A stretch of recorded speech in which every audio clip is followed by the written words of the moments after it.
Good evening, everyone. Mahalo, and thank you for coming this evening to one of the final programs, probably the most highly anticipated, featuring and supporting our exhibition, Mary Cassatt at Work. Our curatorial colleagues and partners at the Philadelphia Museum of Art, Jennifer Thompson and Laurel Garber, originated this exhibition, which celebrates the professional artistic practice, innovative output, and legacy of this pioneering artist and American woman who is well associated with French Impressionism. I'm Catherine Whitney, HOMA's Director of Curatorial Affairs, and I'd like to welcome all of you who are new to the museum, as well as our repeat community friends and supporting members. And just a shout out, can I see a show of hands to see who are members here? Great, good, there are a couple who aren't, so thank you very, very much for your support and for coming tonight. I'd also personally like to thank our special guests, author and art historian Dr. Ruth Iskin, and curator Orin Zahra from the National Museum of Women in the Arts in DC, tonight's panel discussion, Cassatt, a New Woman, Artist, Feminist, and Activist. We're really proud to be the third and final venue of this touring exhibition, which has been beautifully adapted and curated here at HOMA by our very own Dr. Alejandra Rojas Silva, who will serve as our program monitor tonight. You'll hear more about our speakers, their backgrounds, and their individual interests and entrees into Cassatt's life and career in just a moment from yet another amazing woman who works here, who is also an artist of sorts, who juggles our many, many programs and does it with grace and apparent ease, Amy Endres. While earlier iterations of this exhibition in Philadelphia and San Francisco took up larger footprints in their examination of the social, intellectual, domestic, and working life of this modern woman, I need to brag for just a moment on Ale, who did a really beautiful job in her very concentrated moments and thoughtful layers of HOMA's iteration of our exhibition. Ale invited audiences to consider important connections to our own museum's foundation and our early collection histories, as well as to our renowned Japanese print collection, along with the help of our dear colleague, our curator of Japanese art, Stephen Salell. So all these avenues, I think, proved very intriguing points of entry into the exhibition and will no doubt be further explored and further opened up by our specialists for tonight's conversation. But before handing the mic over, please allow me to send out some very heartfelt thank yous to our sponsors, the National Endowment for the Humanities, Prince Waikiki, Monica Ren Chun, and Laura Gu. I also would like to extend our gratitude to Allison Reeser for her support of tonight's program. Thank you. And please spread the word. This beautiful, elegant exhibition is only up for about 9 more days, and we're very, very lucky to have it. So please spread the word. Keep coming back. And as Cassatt herself might recommend, let's get to work.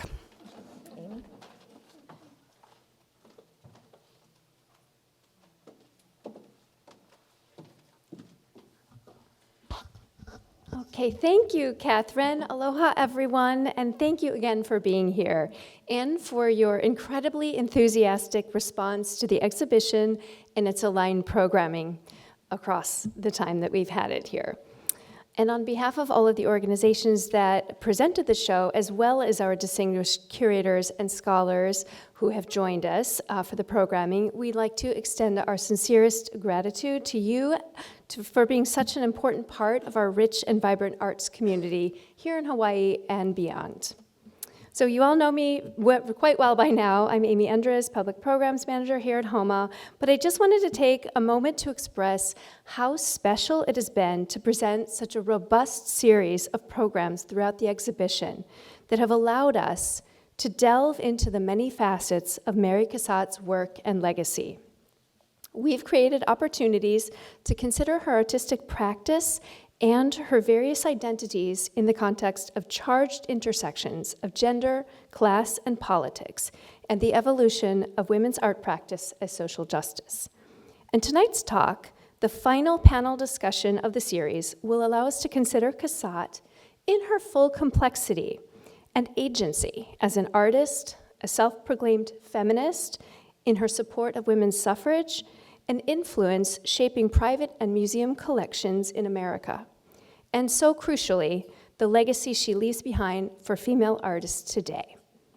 But before we get started, I'd like to let you know, kind of a little plug, there are just a few spots left for tomorrow's book club, which is the very last program for Cassatt, and a very special members-only opportunity to join Ruth Iskin for an in-depth discussion on her new book, Mary Cassatt, Between Paris and New York, The Making of a Transatlantic Legacy, during which she will share even more previously unknown juicy details and special insights from her extensive research.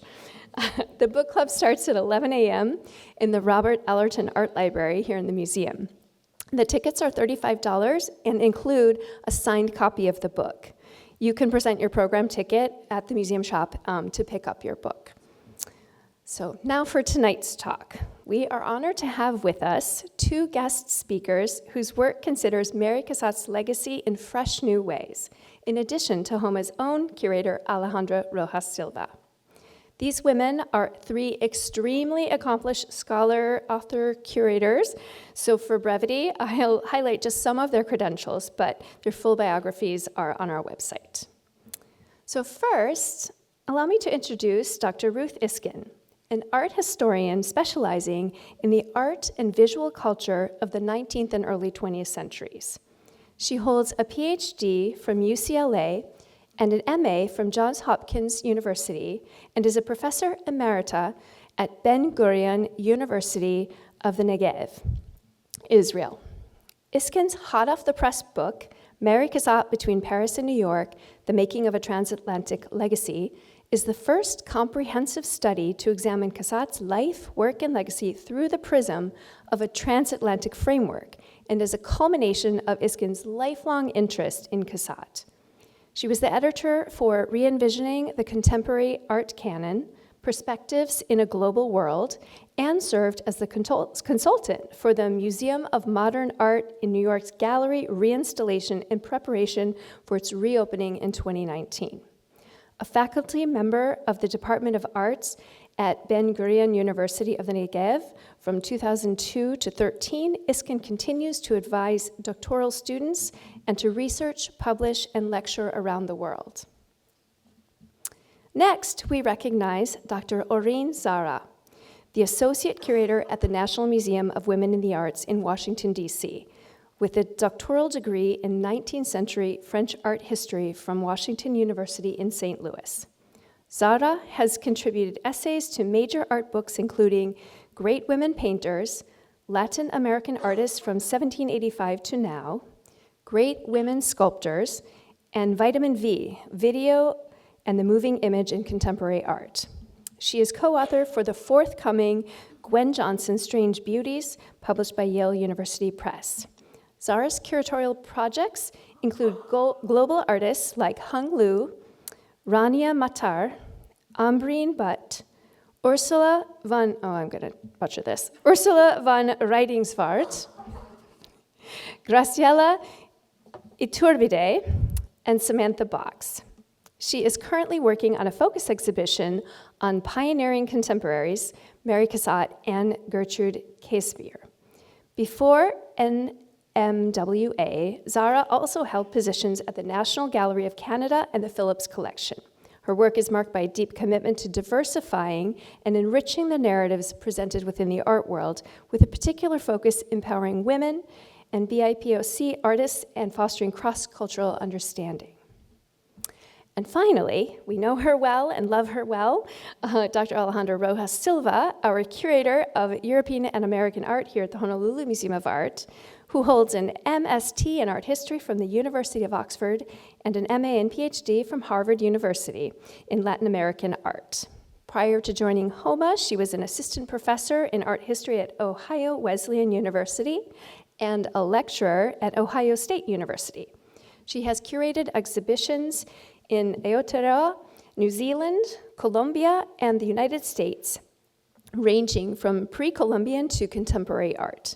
She recently co-curated 2 beloved exhibitions, Home of the Tigers, McKinley High and Modern Art, and Satoru Abe, Reaching for the Sun. So without further ado, please join me in giving them all a very warm welcome.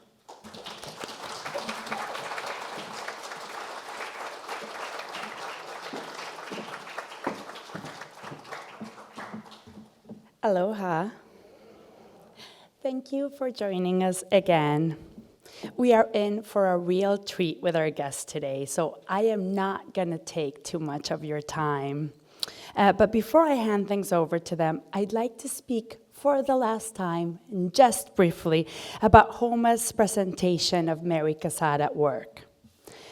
And this last 9 days, I invite you to visit the exhibition. Sorry, let's find. Yes. If you haven't already, if you have seen it, see it again.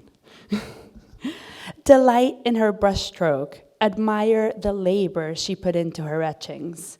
In this work, you can almost feel the pressure of every single mark. Appreciate the confidence drawing with a needle in her dry points.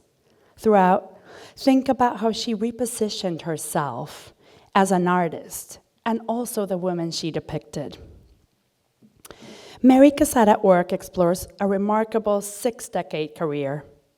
This exhibition, as Catherine said already, was initiated at the Philadelphia Museum of Art and traveled to the Fine Arts Museum of San Francisco before coming to us in its last stop. It brings together about 35 works, including paintings, prints, and pastels. The exhibition, as we have said to you many times, highlights Cassatt's depiction as a professional artist. It presents Cassatt, as well as her subjects, in labor, showing female activity as worthy of respect and giving her subjects, women and children alike, an interiority not always present in art of her time. Before I pass the conversation on to our guests, I want to highlight what makes HOMA's presentation of Mary Cassatt distinct from its earliest iterations in Philadelphia and San Francisco. Our version includes 2 sections not shown elsewhere. Printing in color was shown elsewhere, but not the way we did it, and Collecting Cassatt. They speak directly to our place in the Pacific, between East and West, and to the history of collecting in Honolulu. Cassatt's venture into intaglio color printmaking may be her most radical contribution to Western art. Inspired by her visit in 1890 to an exhibition of Japanese woodblock prints in the École des Beaux-Arts in Paris, she began experimenting with layered plates and tonal effects to create colored images. Philadelphia and San Francisco presented the entire set of 10. Here, you can see 3 prints from that set.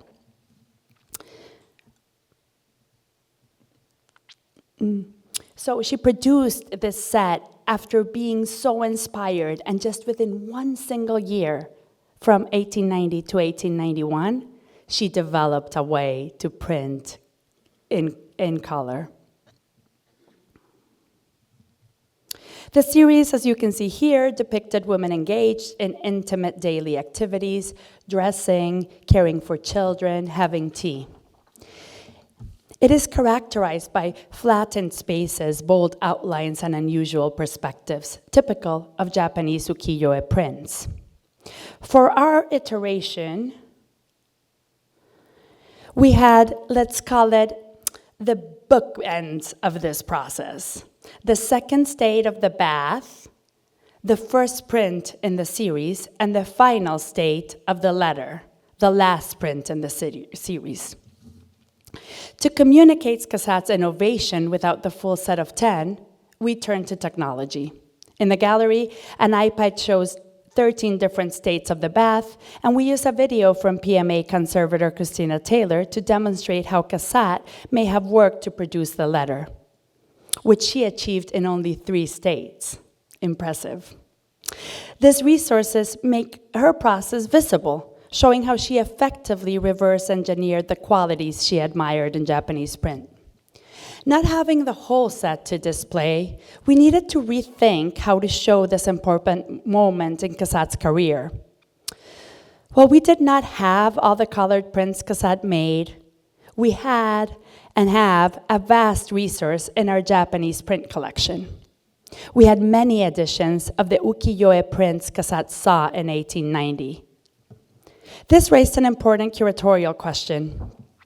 How to acknowledge Cassatt's debt to Japanese prints while avoiding misrepresentation or uncritical celebration of her appropriation?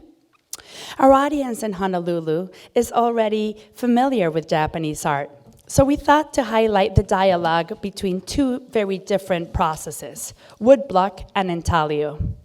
We placed examples of our Japanese holdings alongside Cassatt's prints, so visitors could see both what she borrowed and what she transformed into something new. We were careful not to let Japanese prints become mere supporting evidence for Cassatt's achievement. With the help of my Asian colleagues Sean Eichmann and Stephen Salal, we contextualized these works on their own terms. Stephen explained the woodblock process and identified the subjects as Japanese audience would have known them, not just as Cassatt, through a certain amount of romanticizing, maybe even exoticizing, understood them. Cassatt's fascination with Japanese prints took place in the late 19th century, during a period when Japan was forcibly opened to the West under military pressure. Western artists appropriated Japanese visual culture within a framework of uneven power. Japan was often praised as another classical culture, likened to Greece, which granted it a place in Western hierarchies of civilization, something rarely extended to African or indigenous American traditions. Yet this language did not erase the exoticism or colonialism embedded in Western responses. Context matters, even for as discerning as audience as ours. I want to leave you with a question that I just don't have a good answer for. Why did Cassatt, in her words, dream of color and copper, not color and woodblock? Many American and European artists who were attracted to Japanese prints actually made that more obvious choice. But also, finishing up this section, and as a foil to Cassatt, I want to invite you to visit our current exhibition, Lyrically Rebellious, The Prince of Onchikoshiro, curated by Stephen Salal. There, we see an early 20th century Japanese artist drawing inspiration from European printmaking, offering a reminder that influence and exchange moved in multiple directions, always within complex dynamics of power. The Collecting Cassatt section at HOMA was also a departure from the PMA and San Francisco iterations, but dovetails nicely with Ruth Iskin's talk tonight.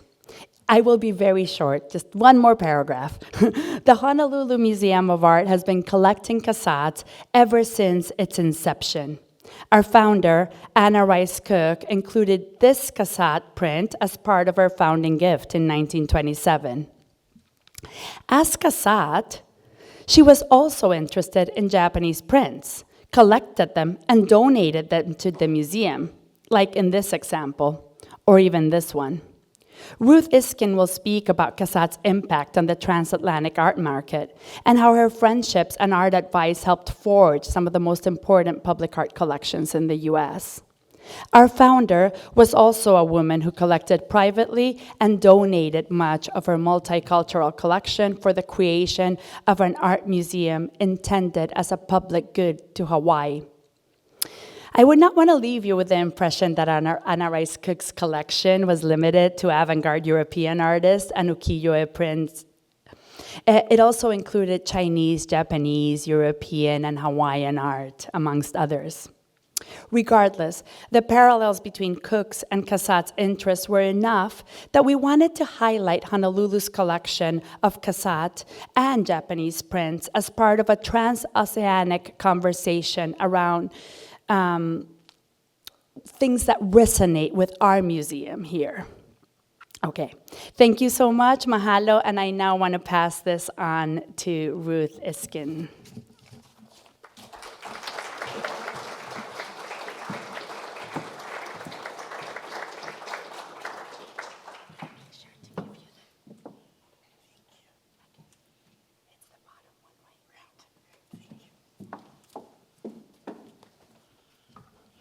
Good evening. Thank you all for coming tonight. And I'd like to extend a special thank you to Amy Andrus and Alejandra Rosa Silva for organizing this evening and for allowing me to come to Hawaii for the first time. And, of course, for seeing this beautiful Cassatt exhibition. And finally, for allowing me to discuss a bit of my work on Cassatt. So, we'll get started.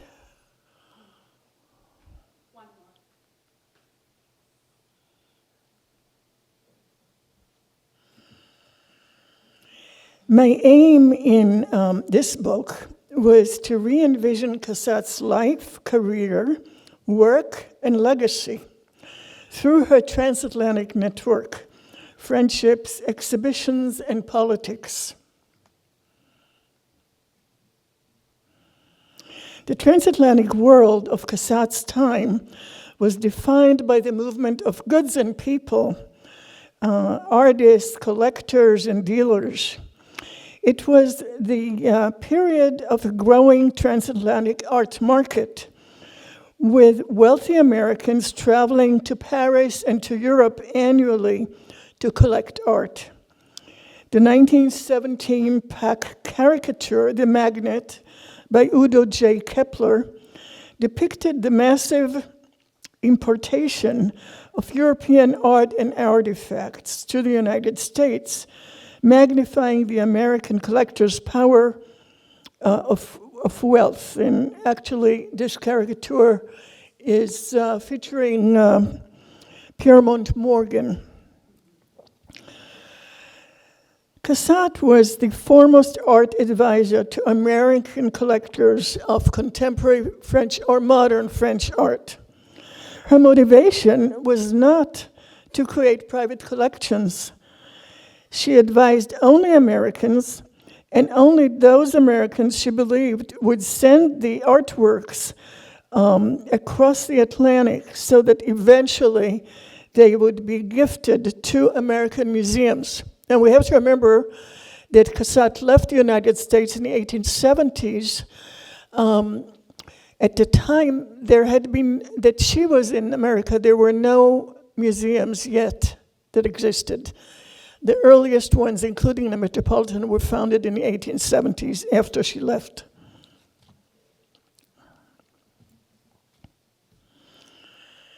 So Cassatt convinced Mr. and Mrs. Havemeyer to build an exemplary art collection with the aim of gifting it to the nation.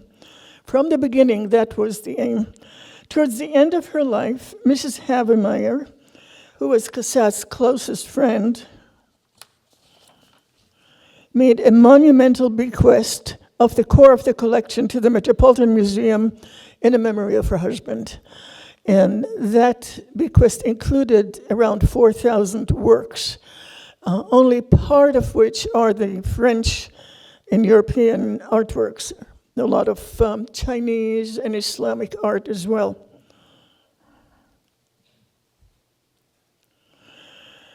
So here is some of Cassatt's American network. The Habermeyers were the most important members of Cassatt's transatlantic network. Although Cassatt lived most of her adult life in France, her American network included men and women, collectors, leading businessmen and their wives, professional women, including suffrage supporters, artists, dealers, and curators. This network was the backbone of her social life as an independent woman who never married, as an artist, and as the most important art advisor to Americans in the late 19th and early 20th century. So I'd like to briefly discuss Cassatt's friendship with Louisine Habermeyer. Most significantly within Cassatt's transatlantic network was her friendship with Louisine Habermeyer, and also she was friends with Mr. Habermeyer, but he died in 1907, and Cassatt continued to advise Mrs. Habermeyer until the early 1920s. So that friendship of Cassatt and Louisine lasted for over half a century. It nurtured Cassatt's connection to her homeland and was an ongoing source of personal and professional support. Now you will recognize the painting on the right as one that is featured in the exhibition of Cassatt in this museum in its green frame. And Cassatt originally had it framed in green, but then later that was changed. So Cassatt's pastel portrait of Louisine Habermeyer on the left, created in 1895 to 96, depicts Mrs. Habermeyer when she was 41 years old from a close vantage point, filling the entire frame as a commanding presence, emphasized by a voluminous dress, which was very fashionable, those puffed sleeves in the 1890s. Habermeyer's decisive gesture, her firm grip on the closed fan pressed against her dress, evokes an authoritative presence. And this is why I'm comparing it to the painting of Woman in the Lodge by Cassatt, because here you see the way Cassatt and the other Impressionists of the time represented women holding fans with a closed or open in a kind of elegant and delicate way, quite different from how Cassatt chose to depict Mrs. Habermeyer holding that fan closed in a way that it becomes a symbol of power, like a scepter or a baton.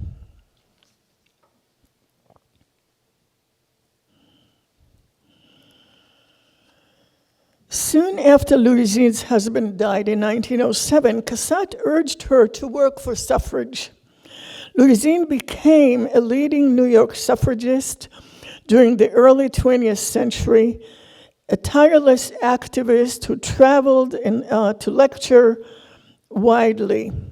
When Louisine died at the age of 78 in 1929, the New York branch of the National Woman's Party, to which she belonged, in which she was active, commemorated her on the cover of the party's publication called Equal Rights. So we see Louisine here campaigning in the slide on the left. Louisine photographed in her 60s, 65 years old in the center, and then that photograph being used on that publication. So the fact that Cassatt and Louisine shared the commitment to suffrage and women's equality was fundamental to their friendship. And now we'll discuss very briefly one important aspect of Cassatt's friendship with Edgar Degas, the transatlantic aspect of it. Cassatt, who settled in Paris in 1877, soon discovered Degas' art well before he became a well-known artist. She saw his works displayed in a shop window of an artist's supply store, and she immediately admired it. A few years later, she met Degas through a mutual friend who brought him to her studio. He invited her to participate in the Impressionist exhibitions, and she joined that group and became an Impressionist.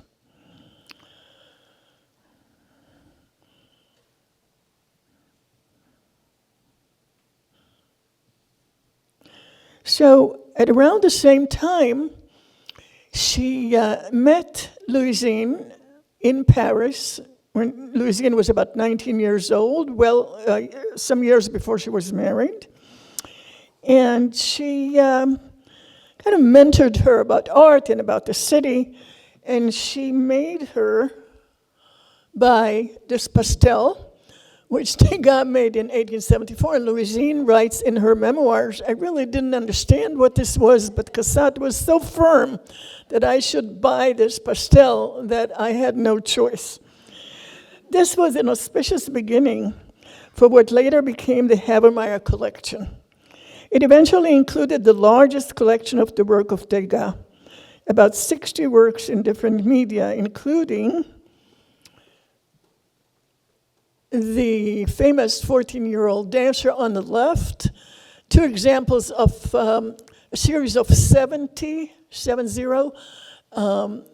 small bronzes cast from his work in terracotta, and a few examples of paintings by Degas that are in the Met collection today from that bequest.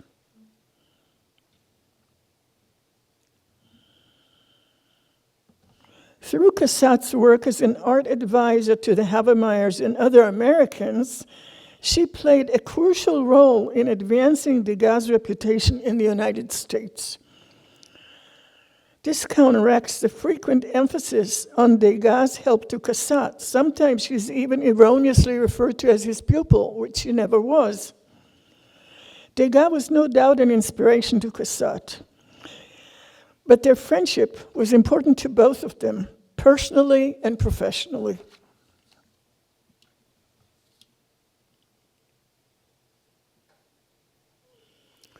And so now I'd like to move to discuss 2 important subject matters in Cassatt. We'll start with this one on reinterpreting Cassatt's well-known depictions of motherhood, mothers and children.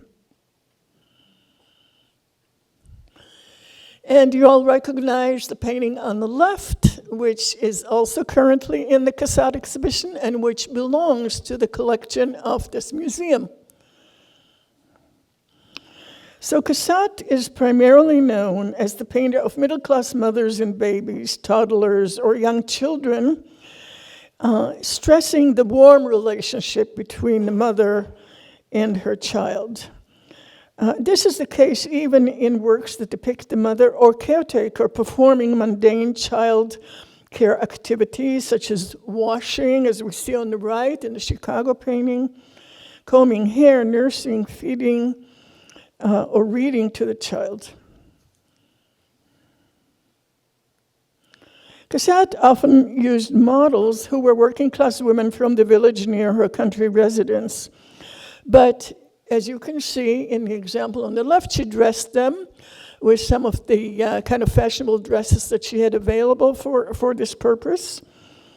And she made those models personify middle-class mothers, whether or not they were mothers themselves. Much of the time they were. She never portrayed working-class women or their hardships and poverty. So Cassatt's depiction of the maternal theme has been discussed by many, and feminist interpretations over the last few decades started by discussing that the subject secularizes the Madonna and child. And another feminist interpretation, which has been very influential, is stressed the fact that this was all about domesticity and attributed this to the fact that women, middle-class women, did not have the same access to the city in Paris as did their male colleagues.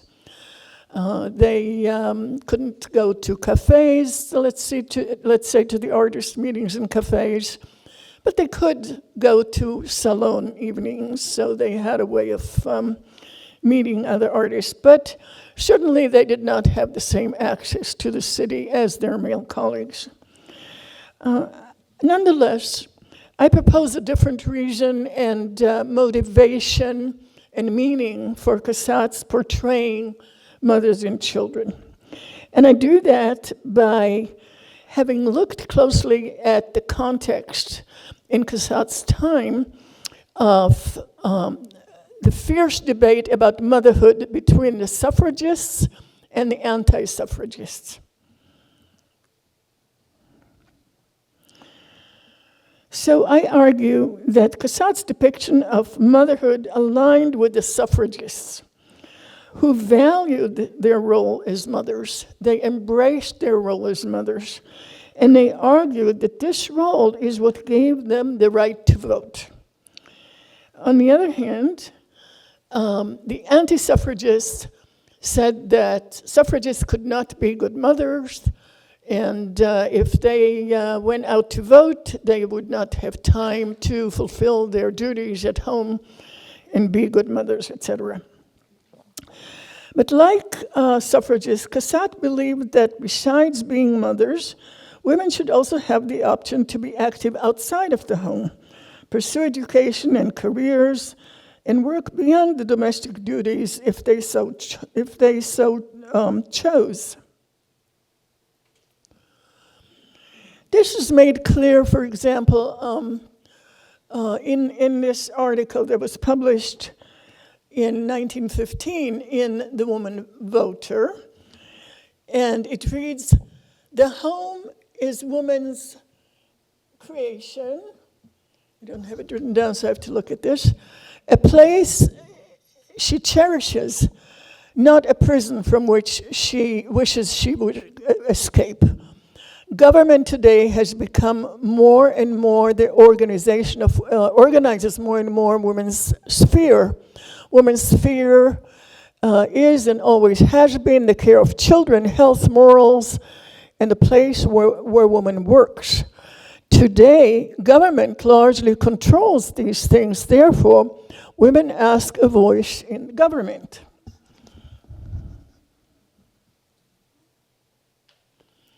And now we can see this very argument in a different form in this poster by Rose O'Neill, "Give Mother the Vote," also from 1915, the same year. And this was, of course, a pro-suffrage propaganda poster. And here the poster features Rose O'Neill's typical characters, which she called Cupids, named after the Cupid. And she describes the Cupids as a sort of little round fairy. So here we see them marching in a row. One of the Cupids holds up a yellow flag, the official color of the National American Women's Suffrage Association. The Cupids demand that their mothers obtain the vote. Our food, our health, our play, our homes, our schools, our work are all regulated by men's votes. Think it over. Give mother the vote. And the most common subject in the anti-suffrage visual propaganda was what you see here. The anti-suffragists delegitimized suffragists as mothers. They argued that if a woman voted and became active outside of their home, they would neglect their families, children, and husbands.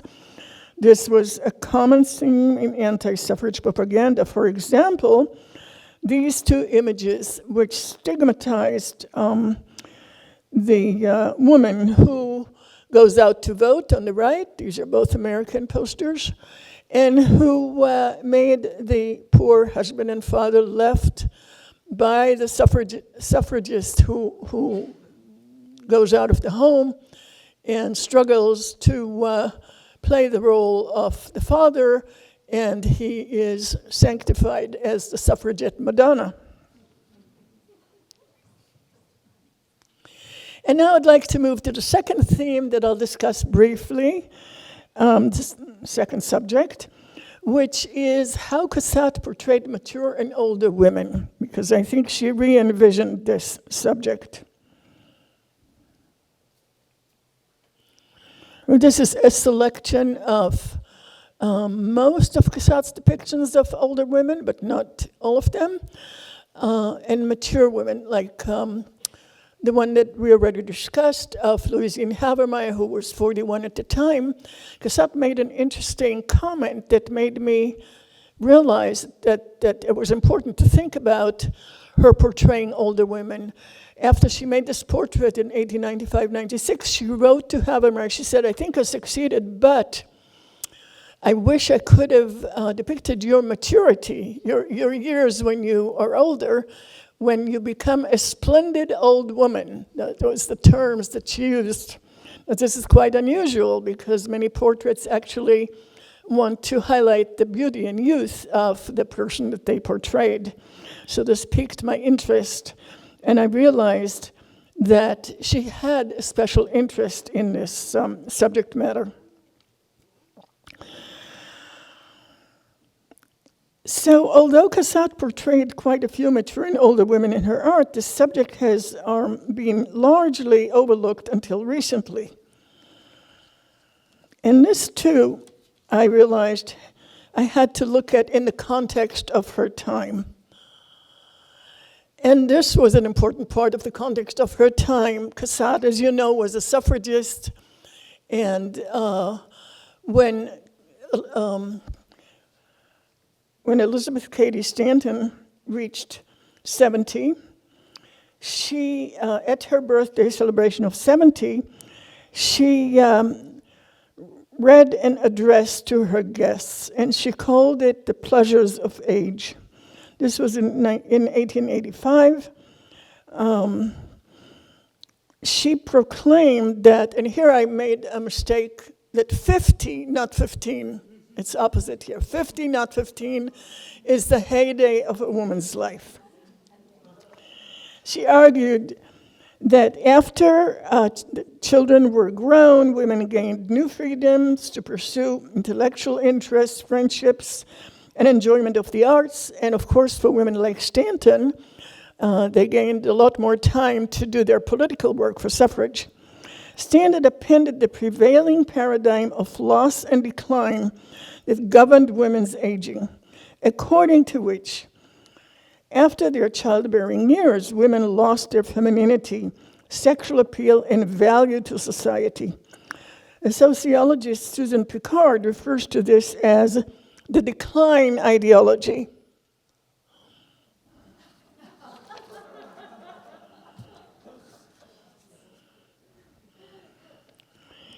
So this ideology is clearly visible in Rodin's sculpture. Initially, it was titled Old Woman. It was modeled in 1884-85, exactly the time that Cady Stanton wrote about the pleasures of age. So this sculpture was later referred to as the Old Courtesan, or she who was once the helmet maker's beautiful wife. These titles, like the sculpture itself, evoke the loss of the beauty and sexual appeal of the old woman that the old woman possessed in her youth. The naked, withering body is savaged by decline. Her stooped head, shriveled, emaciated body, and sagging breasts all lack vitality. Her body is a ruin whose life force has been extinguished. And Honoré Daumier, the famous caricaturist of the 19th century, this is one of his caricatures. It is from 1844, published in Le Charivari. It expresses the misogynistic ideology of a woman's aging. It ridicules the old woman transgressing into masculine territory of intellectual activity, reading, writing, seeking knowledge. The accompanying text mocks her age specifically. After she explains that she's writing a novel and needs to consult old authors, a male voice denigrates her age. He says, "Old authors, heavens, she should have consulted them while they were alive, for she must have been their contemporary." By contrast, Cassatt's portrait of her mother in Reading Le Figaro from 1878 normalizes the positive image of an older middle-class woman reading the newspaper, whereas most of Cassatt's Impressionist colleagues depicted only men reading the newspaper, and it was generally frowned upon that women read the newspaper at the time. But Cassatt emphasizes the interest of the 60-year-old woman, her mother, in the outside world, to which she gains access by reading the newspaper. Mrs. Cassatt's focused, alert reading, highlighted by her spectacles, shows her serious demeanor. And in the exhibition, which some of you may go back to in the next few days, you will see a very beautiful intaglio print of Mrs. Cassatt reading, a black and white small print.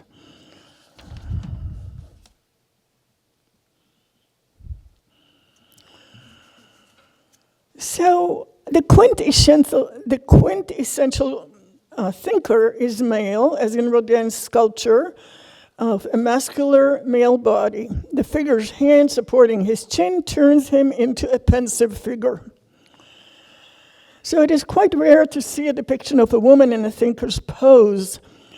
This negates the prevalent characteristic of the image of woman in art or visual culture as being primarily to be looked at. It is thus significant that Cassatt portrayed two older women in a thinking pose. One, the print from around 1890, shows her 73, 74-year-old mother with her index finger on her cheek, signifying her thinking, suggesting the wisdom of age. Cassatt's portrait of her friend, Mrs. John Whittemore, at age 59, which I will show you now. There she is on the left, emphasizes the high social status and confidence of the older woman. Whittemore, the wife of an industrialist and art collector, is portrayed as a robust, vigorous American lady in the thinker's pose. The title of the painting is Portrait of a Grand Lady and highlights Mrs. Whittemore's prominent status in her community.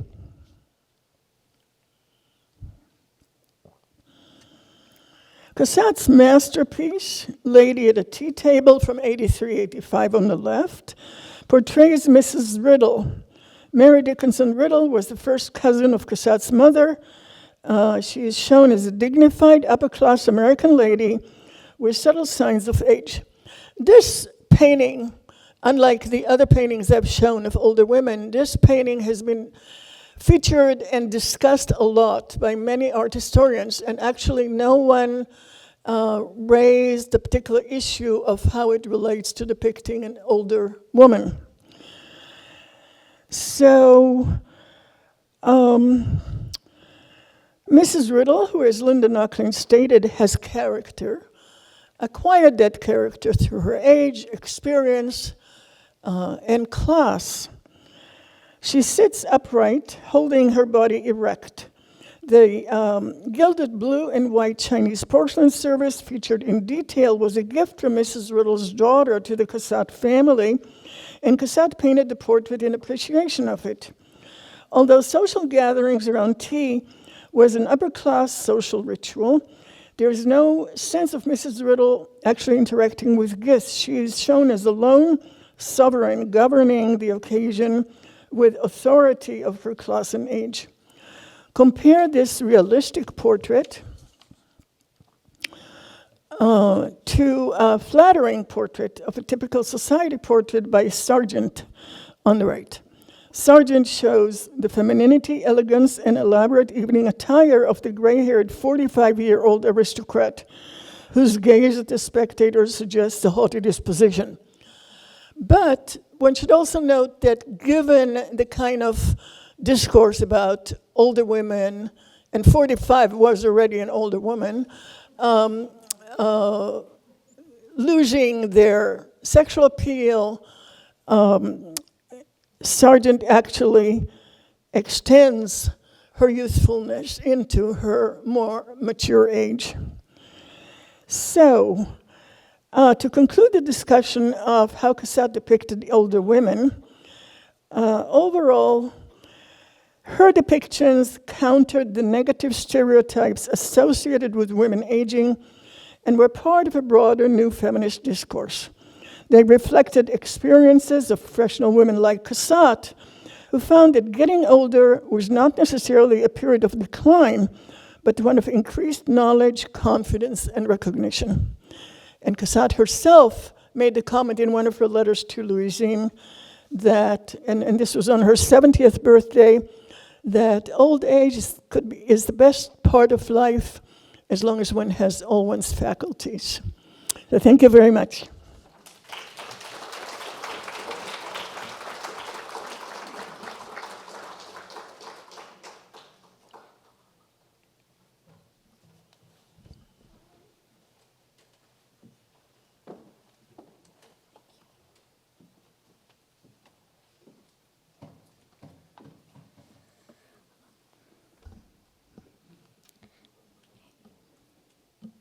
Hey, good evening, everyone. I too first want to thank the Honolulu Museum of Art for extending this invitation to speak about the brilliant Mary Cassatt, and particularly Amy and Alejandra, who graciously showed us around this beautiful exhibition yesterday. I'm also so pleased to be in conversation with Ruth Iskin, whose work I've long admired, and whose new scholarship introduces such little-known but critical facets of Cassatt's life and practice. My presentation today deals with this idea of legacy and an artist's lasting impact on the world.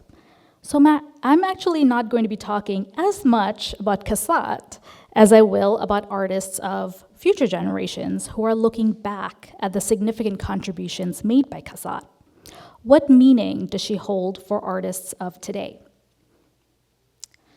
But first, I want to spend just a few minutes talking about the ongoing project that I'm involved with at the National Museum of Women in the Arts, or NMWA for short, which is an exhibition that pairs Mary Cassatt with the photographer Gertrude Kaiserbier. Kaiserbier was Cassatt's younger contemporary and became a part of the photo secession movement, and I should say a very founding, pioneering part of the movement. And this movement wanted to promote photography as an art form to the level of painting, because in the 19th century, photography was still predominantly thought to be a tool for documentation, not a creative medium. Kaiserbier's soft focus photographs had a very painterly quality to them. She would stage her scenes the way painters would, and illustrated photography's capacity for artistic allegory and symbolism. We do not know if Kaiserbier and Cassatt ever really met. There isn't much evidence in archival materials to indicate so. But Kaiserbier likely saw Cassatt's Modern Woman mural at the Columbian Exposition of 1893 in Chicago when she visited the fair before she graduated from art school. Cassatt's mural depicted a world inhabited only by women, and who passed down knowledge and opportunities to future generations of women, something that I think would have been very inspiring to Kaiserbier. As she herself became more established in the New York art world, she used her success and influence to advocate for the collective cause of women in the field of photography. For example, in 1909, she helped to establish and legitimize the Women's Federation of the Photographers Association of America. Kaiserbier and Cassatt's artistic network also included some of the same prominent figures that Ruth just mentioned in her presentation. So Sarah Choate Sears, who was another photo secessionist, and Theodate Pope, who was a philanthropist and pioneering architect, was a mutual friend for both Cassatt and Kaiserbier. So I'm currently exploring the possibilities of how they may have been aware of each other's works. Kaiserbier's photographs have most often been compared to Cassatt's depictions of mothers and children. Motherhood was a core theme for Cassatt, as we know, but also for Kaiserbier. Both took a very modern, secular approach, the traditional virgin and child imagery, turning those pictorial references to the spiritual into mundane, everyday moments. But by making that clear visual reference to Mary and Christ, they're both elevating the unseen intimate rituals and labor of motherhood to high art. And we'll come back to that idea of labor. And lastly, one of the things I'm exploring is Cassatt's and Kaiserbier's depictions of autonomous women. As much as their bread and butter was portrayals of families, they themselves lived unconventional lives for that time, As mentioned, Cassatt never married or had children, and Casimir was unhappily married and estranged from her husband. So I'm very interested in these types of images of women reading, writing letters, playing games and musical instruments, or just in moments of calm introspection.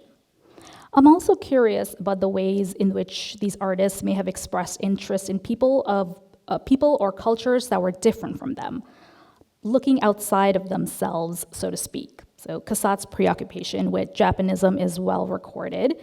Casimir did a very interesting series of portraits of the Lakota people, particularly Buffalo Bill's Wild West show. She made really interesting and penetrating photographs of the Yankton, Dakota activist and composer Zitkala Za, or Redbird, who was an advocate for indigenous rights and women's suffrage. And of course, this kind of fascination with different cultures was both a sign of the artist's social and global consciousness, but also potentially problematic in romanticizing or generalizing Japanese and indigenous cultures, potentially falling into the noble savage trope, quote. So this project explores how Cassatt could have had a profound impact on her contemporaries, but I'm also interested to see how Cassatt may have been influenced by the artistic, cultural, and political developments of her time, and Ruth has obviously done a lot of brilliant work on that idea. I want to move ahead to the present day to look at some more examples of artists who have responded to various aspects of Cassatt's art.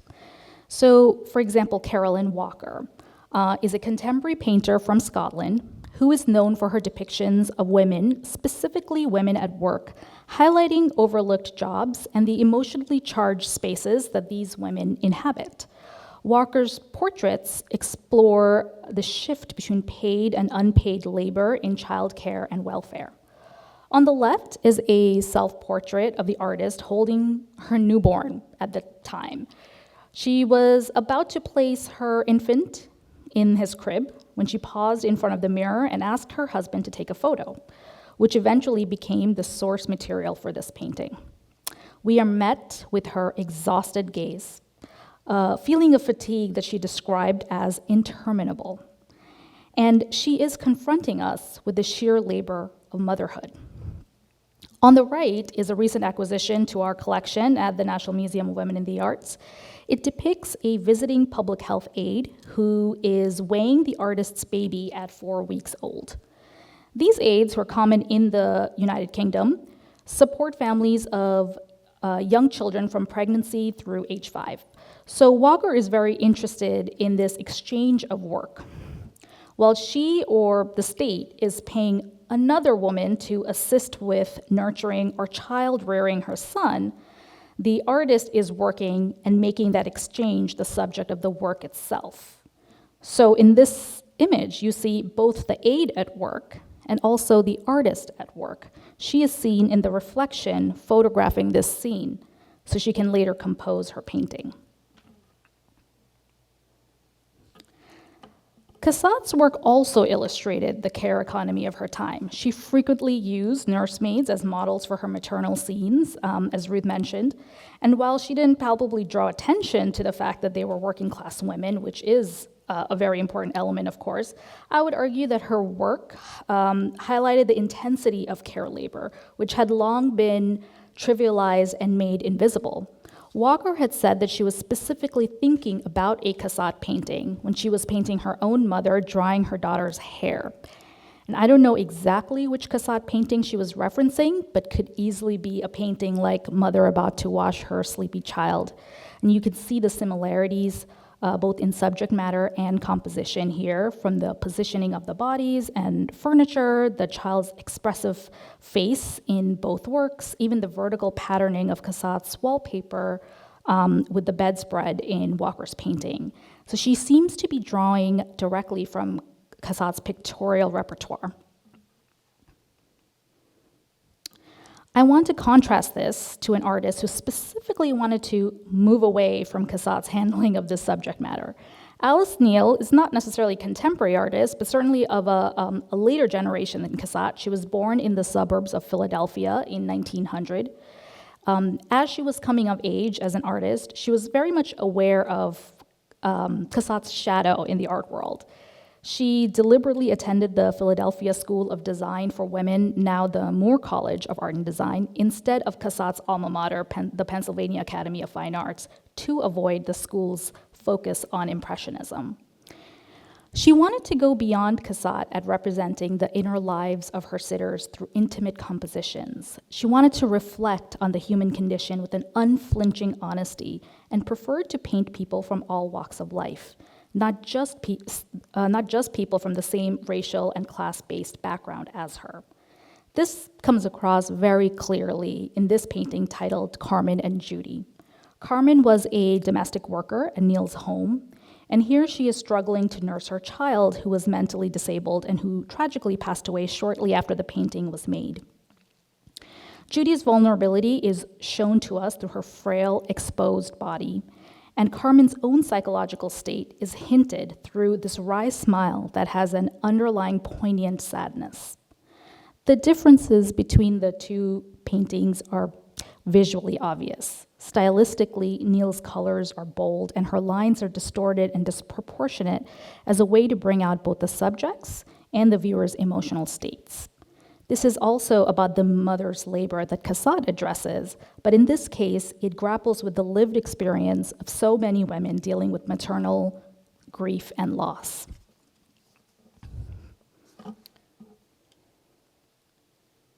We heard Ruth's really wonderful discussion of Cassatt's representation of her aging mother.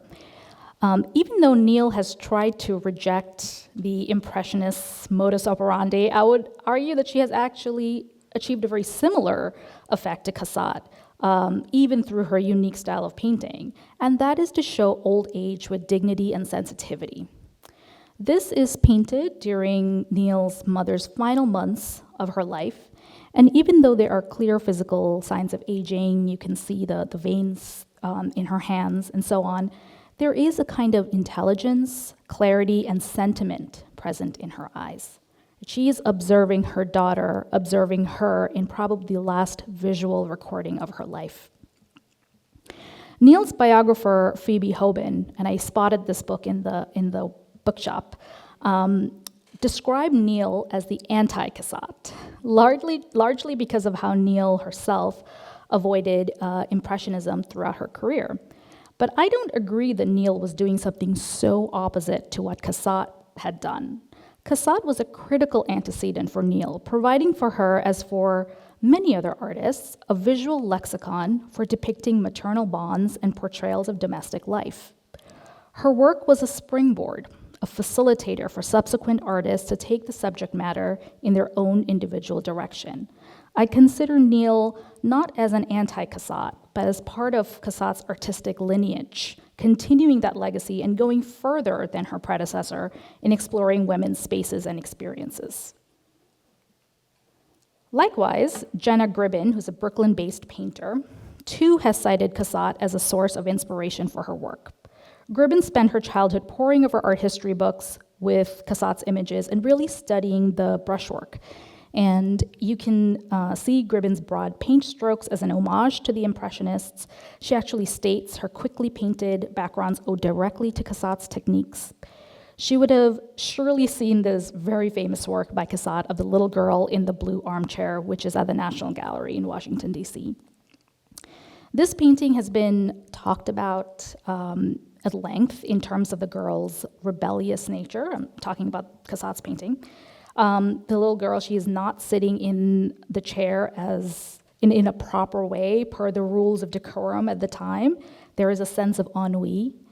She seems restless, and that is really emphasized by the way she seems to be enveloped by the overstuffed chairs that seem too big for her and surrounds her all over the room.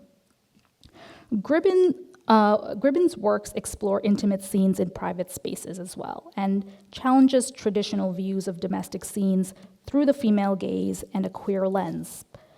Much of her subject matter depicts her wife, her partner, in extremely personal, intimate settings. In her painting, too, there is an awkward spatial dynamics between the sitter and the furniture on which she sits. She seems too big for the chair, which is deliberately the same color as her suit. So it is difficult to separate the body of the person with that of the surrounding environment. In thinking about how often women have been the object of the male gaze, here she has a real corporeal presence. She takes up space without being objectified.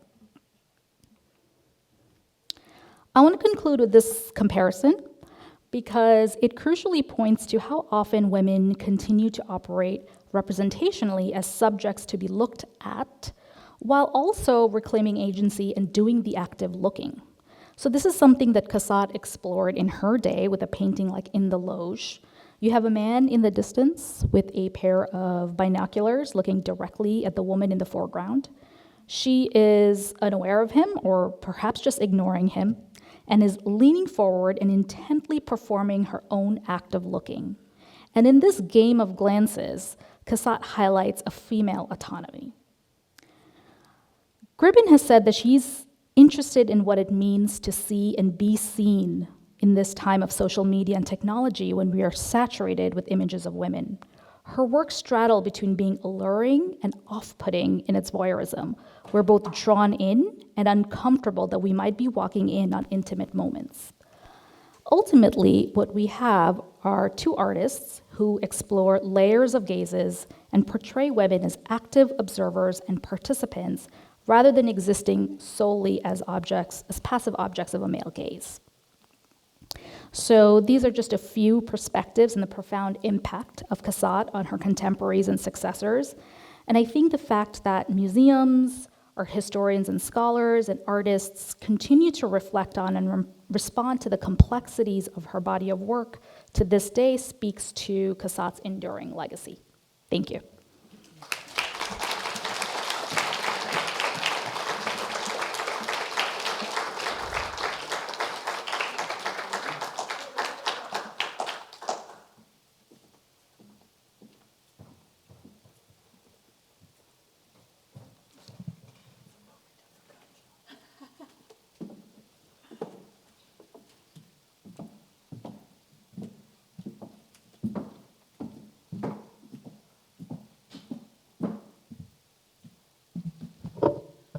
Thank you so much. That was so fun in different ways and took me in directions that I hadn't been thinking about Cassatt, or definitely not talking about in so many of our tours.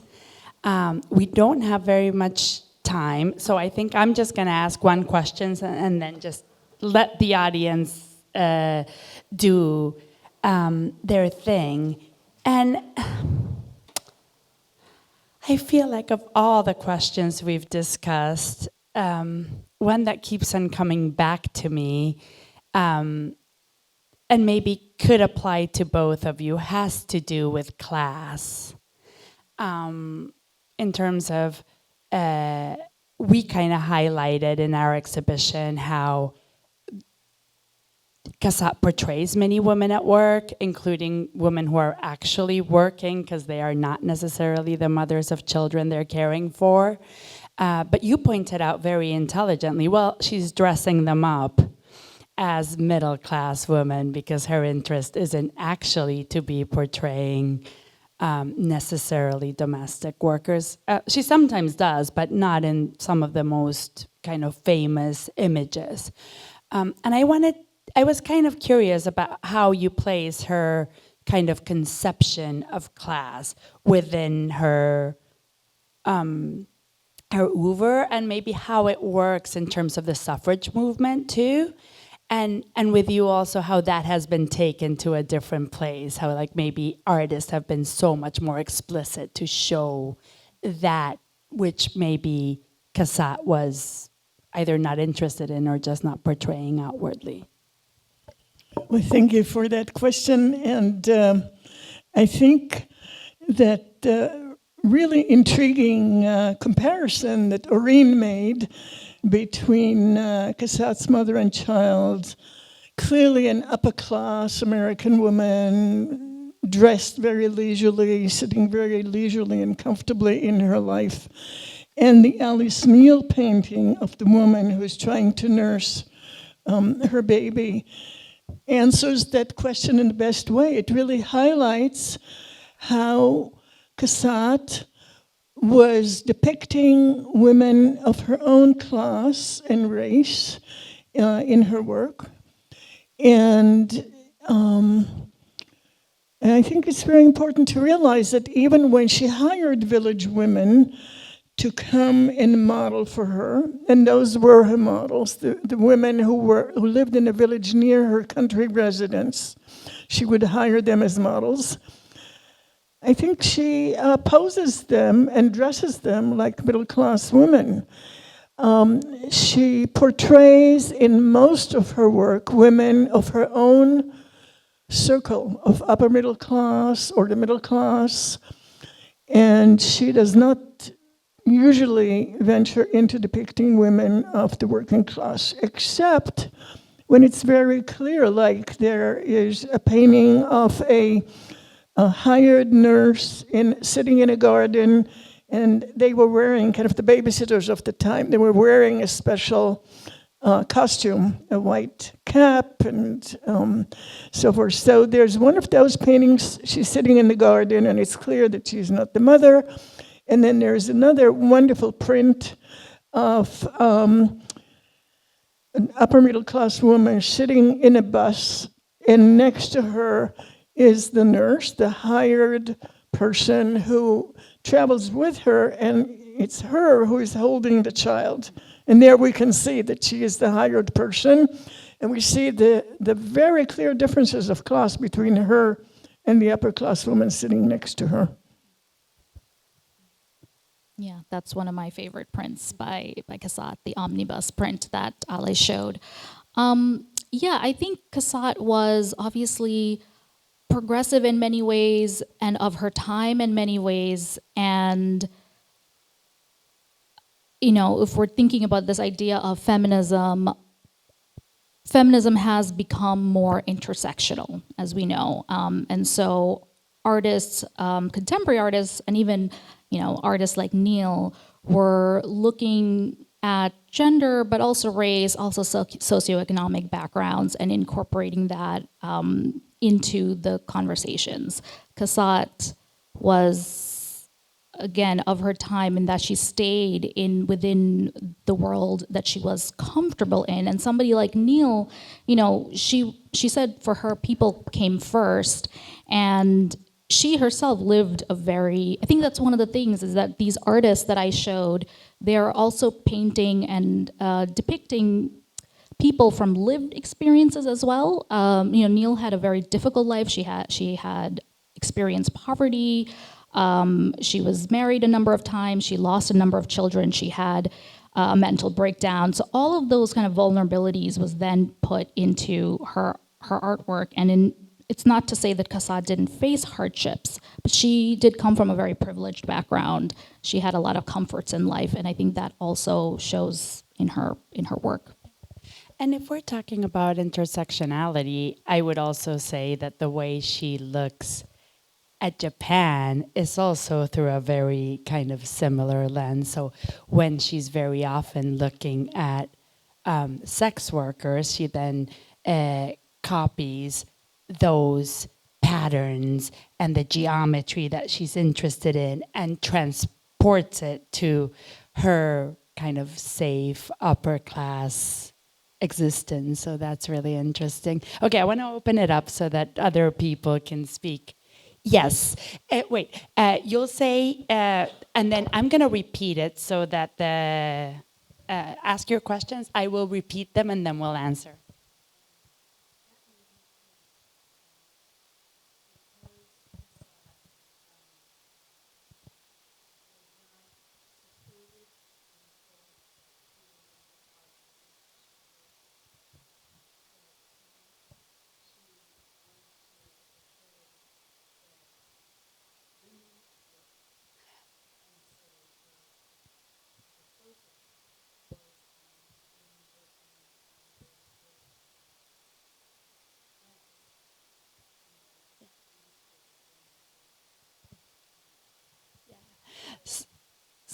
So the comment is that possibly Cassatt is just focused in showing women's labor, but not necessarily concerned with class.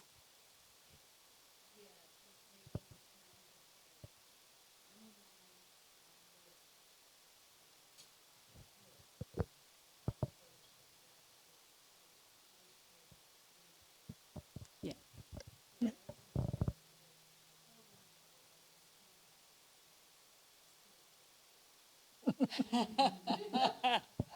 There was also a comment about one of the paintings. Great. Does anybody else have a question? Or another comment? I do want to say that I absolutely agree in the idea of women artists being professional artists, making a living off of this work was not as common then as it is now. So that is really a feat in and of itself that she was a professional artist. Somebody like Kaiserbeer,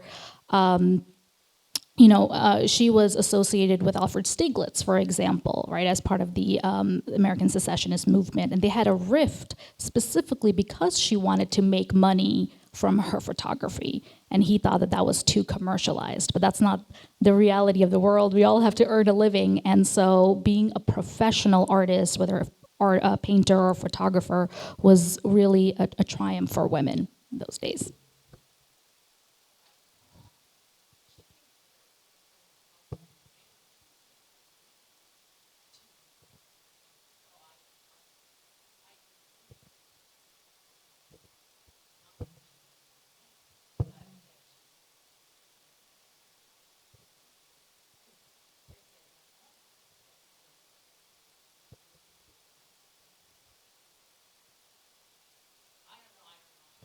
Yeah, and then they could have a career out of it, right? This was intellectual work for them.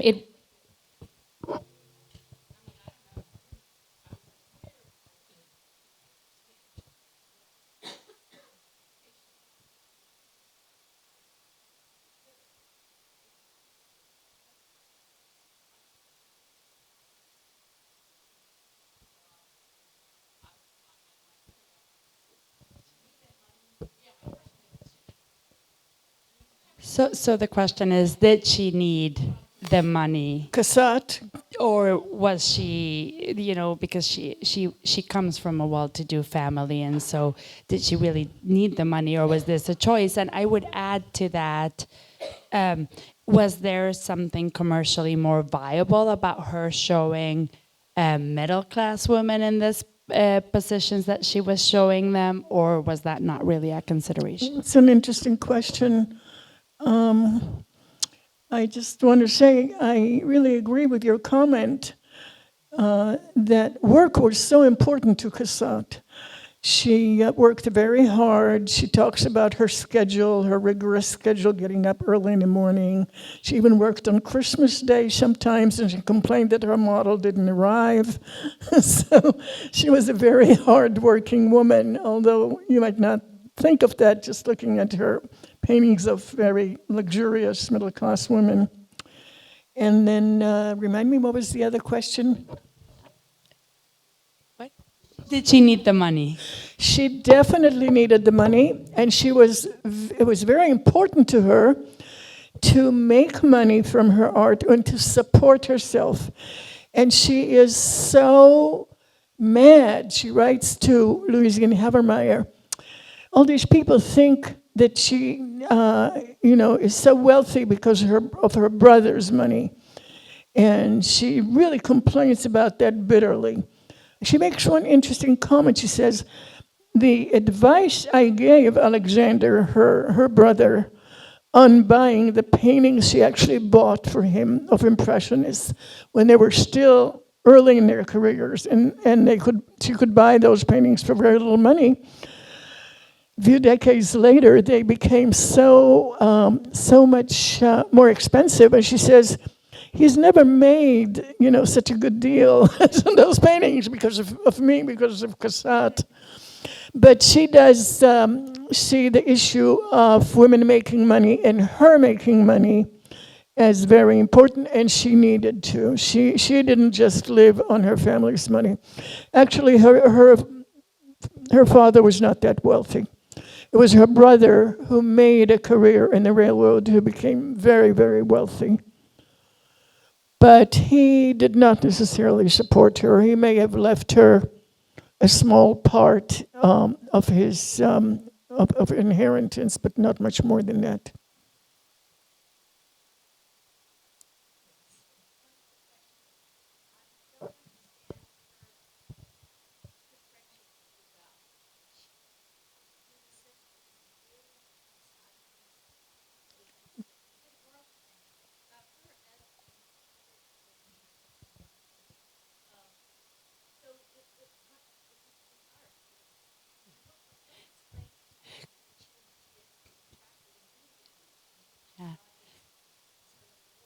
Could you explain her friendship with Degas a little bit more, given that Degas had sometimes such misogynistic comments? Yeah, she so much admired his art. She recognized that art before many people did, and she completely admired it.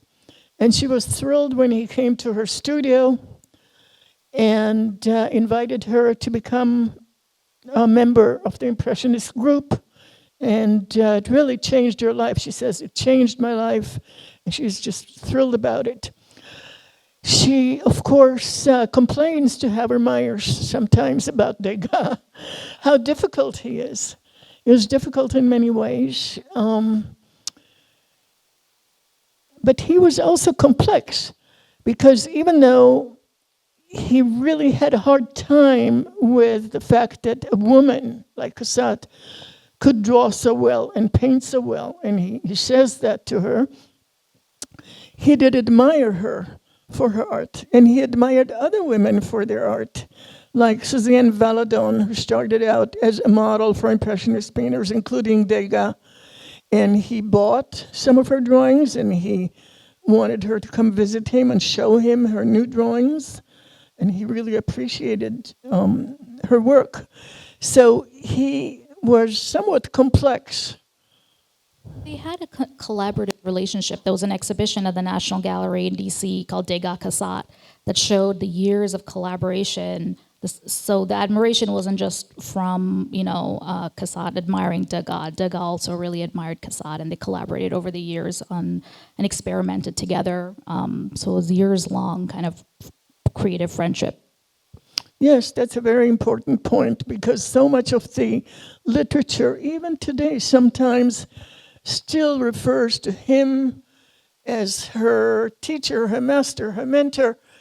And it was a very mutual relationship. And Mrs. Habermeyer, who wrote the memoir, knew Degas very well through Cassatt, and of course she knew Cassatt very well. And she talks about the fact that Degas needed Cassatt's feedback on his art as much or more than Cassatt needed his feedback on her art. So that part of their friendship is either overlooked or understated in much of the literature about their relationship. And then the other thing that I think is really important, that she made a huge contribution to his career in being known in the United States. And that usually is not, she's not necessarily credited with that much of the time. So just one last question. We're running out of time. Oh. Yes. Did Cassatt have a relationship with photography? We just discussed this today. We don't think there's any real evidence of her having used photography as the basis of her work. I mean, that is something that I'm actually looking into, because photography was, as I mentioned, not quite an artistic form at the end of the 19th century. It was thought to be a documentary tool or a commercial tool. So it was just starting to, it was definitely something that the Impressionists were thinking about, the way you could zoom in, the way you could crop, different kinds of compositions. We just don't have any evidence that Cassatt herself was looking at photographs. And I think those characteristics of style that you mentioned, she got to appreciate them through Degas' art and other Impressionist art, rather than necessarily directly from photography. As Orin just said, photography was not yet considered art during this time. So I don't think that she would have looked at it that way, and she didn't experiment with photography the way Degas. Degas took a lot of photographs himself, as well as experimented with it. And she hated to be photographed, by the way. I was going to say that. Yeah, she just did not like, and we have very few photographs of her for that reason, and that wonderful photograph that I was fortunate to be able to put on the cover of my book is very precious because it's unique. We don't have more photographs like that of Cassatt. Okay, I'm going to sneak one more question in.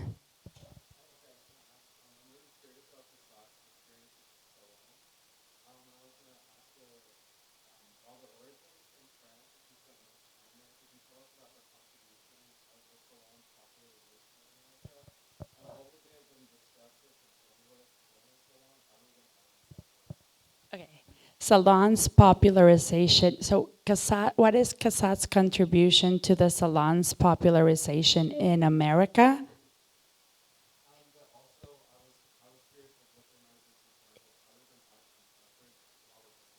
And when they were participating in salons in France or in America? And when people were participating in salons in America, were they discussing suffrage, art, and what else? A lot of the people in Cassatt's circle were anti-suffragists. The woman who was married to her younger brother, Gardner, she was a very active anti-suffragist, and Cassatt said, I've never seen Jenny so committed to anything as to make sure women won't get the vote. So she was a little bit unusual. There were women from the upper middle class who were suffragists, certainly Havemeyer, but others as well.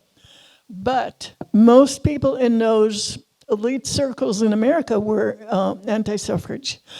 The women who were married to very wealthy men were afraid that they were going to lose some of their privileges most of the time. As far as salons in America, I'm not really familiar with that. But you asked something about how did they discuss suffrage? Was that the question? I'm not sure, because I don't know of salons in the United States so much. Perhaps you know about I'm not that? sure either. I do know the art in the early 20th century in America was still considered quite conservative by European standards. They had moved farther ahead in the avant-garde, so to speak. In the 1900s in the US, they were still, Impressionism hadn't quite made their way over to America, really. Cassatt was so much responsible for that, to bring that kind of modernism, as well as Louisine Havemeyer, into the States. So I too don't know as much about salons in America, but I assume a lot of the artwork that would have been shown in a lot of these exhibitions would be more sort of traditional, more conservative by, the Impressionist standards at that time. So actually, I just remembered the Havemeyers would hold, I think it was Sundays, that they would open up their house and people could come and visit, and artists did and others did as well. I don't think that suffrage was necessarily the focus of discussion there. I think that had more to do with culture. Well, thank you so much. I think we've run out of time. I'm so sorry. But I wanted to let everyone know that as soon as we're finished here, Dr. Ruth Iskin, who we're so lucky to have, you're so delightful, thank you so much, will be signing her book outside in front of the Homa shop. If any of you want to get it, this is a great opportunity to do so. And thank you again, Orin. That was wonderful. I learned kind of quite a bit, both of the museum and about you, and it makes you consider Cassatt in different ways to understand the legacy that she's had, not just in American, but in other Western art. So thank you so much. Thank you.